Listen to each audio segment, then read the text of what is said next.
செய்யாமல் போவேனோ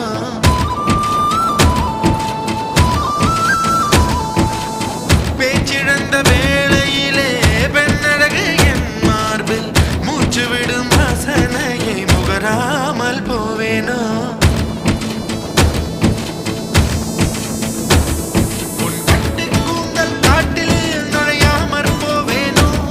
அதில் கள்ளத்தேனை கொஞ்சம் பருகாமற் போவேனோ